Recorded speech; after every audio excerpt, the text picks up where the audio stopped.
नमस्कार, श्रेष्ठ भारत में आपका स्वागत है। मैं हूं मुक्ता सिंह। 2 महीने से दिल्ली पुलिस की स्पेशल सेल देश की सुरक्षा एजेंसियों के साथ एक ऑपरेशन में लगी हुई थी।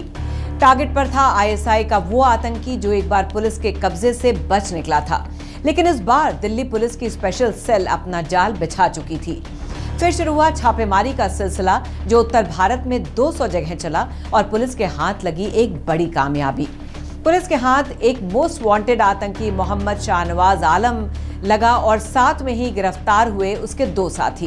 पकड़ में आए तीनों आतंकी आईएसआईएस से प्रेरित मॉड्यूल के सदस्य थे जो दिल्ली के अक्षरधाम और अयोध्या में आतंकी हमला करना चाहते थे। केवल दिल्ली और अयोध्या नहीं बल्कि मुंबई का चाबाड़ हाउस भी इनके निशाने पर था, जहां 26/11 के दौरान भी हमला हुआ था।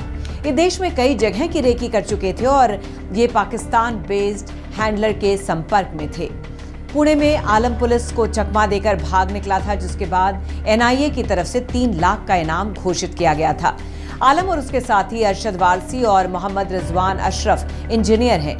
चौंकाने वाली बात यह है कि आतंकी गतिविधियों में शामिल वारसी जामिया मिलिया इस्लामिया से पीएचडी कर रहा था। पकड़े गए आतंकियों के पास से इम्प्रोवाइज्ड एक्सप्लोसिव डिवाइस यानी आईईडी बनाने का सामान मिला है, जिसमें केमिकल, टाइमर, रिमोट और बैटरी समेत कई चीजें शामिल हैं। आईएसआईएस प्रेरित इस मॉड्यूल की छाप भारत में दिल्ली के अलावा यूपी, उत्तराखंड, झारखंड और महाराष्ट्र में भी मिली है।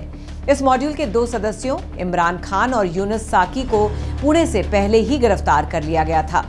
जिस समय इनकी गिरफ्तारी हुई उस वक्त आलम पुलिस कस्टडी से भागने में कामयाब रहा। बाद में पता चला कि मॉड्यूल का एक अहम मेंबर अशरफ आलम के संपर्क में था। इन्होंने दिल्ली में एक मकान ले रखा था जहां पर ये विस्फोटक जमा कर रहे थे। 1 सितंबर को कई जगहों पर छापेमारी की गई, जिसके बाद इस मॉड्यूल का पता चला।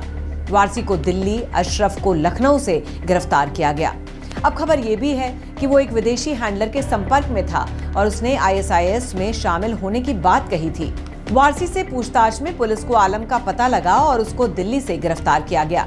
आलम से पूछताछ में चौंकाने वाले खुलासे हुए। उसने बताया कि साल 2016 में उसने नागपुर के एनआईटी विश्वेश्वरैया से माइन इंजीनियरिंग में बीटेक की थी और इस दौरान उसने विस्फोटकों के बारे में अच्छी खासी जानकारी भी हासिल कर ली थी। वो आम चीजों से भी विस्फोटक बना लेता है, जिसे देखने के बाद खुद पुलिस वाले भी हैरान थे। इस बारे में आलम के फोन से पुलिस को अहम सुराग मिले हैं, जिसमें आम चीजों से आईईडी बनाने के तरीकों के बारे में जानकारी दी हुई है। आलम आम चीजों से ऐसे विस्फोटक बनाने में महारत रखता है जिससे बहुत ज्यादा नुकसान हो सकता है। पुलिस सूत्रों के मुताबिक 2016 में बीटेक खत्म करने के बाद आलम दिल्ली आ गया और यहाँ पर अबू फजल एनक्लेव इलाके में रहने लगा और यहीं पर उसकी मुलाकात अरशद वारसी से हुई, जिसने मैकेनिक्स में बीटेक करने के बाद एमबीए किया था। अब यहाँ पर आलम धार्मिक तकरीरें सुनता था। यहीं पर उसकी मुलाकात मोहम्मद रिजवान अशरफ से हुई और तीनों आईएसआईएस से जुड़े गुटों को टेलीग्राम पर फॉलो करने लगे।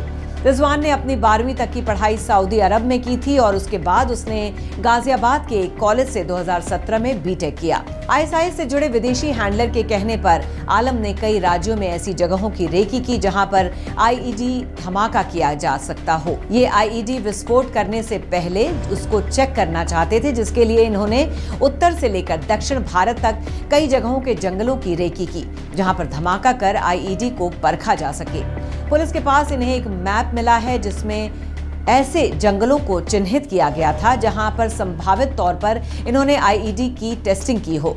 इन लोगों ने आईईडी के नमूने तैयार किए थे और राजस्थान, उत्तराखंड के दूर दराज के इलाकों में उसका टेस्ट किया था। मार्च 2021 में आलम ने अलीगढ़ की एक लड़की बसंती पटेल से शादी की। बसंती को बाद में धर्म परिवर्तन कराया और नाम बदलकर खदीजा मरियम रख दिया। अब इनसे पूछताछ में देश में आतंक फैलाने की तैयारी कर रहे और भी आतंकी मॉड्यूल पुलिस के हत्थे चढ़ सकते हैं। तो फिलहाल की इस खबर में बस इतना ही। बाकी खबरों के लिए देखते रहिए श्रेष्ठ भारत। श्रेष्ठ भारत पर खबरों से जुड़े रहने के लिए चैनल को सब्सक्राइब करें, बेल आइकन दबाएं और देखते रहें श्रेष्ठ भारत।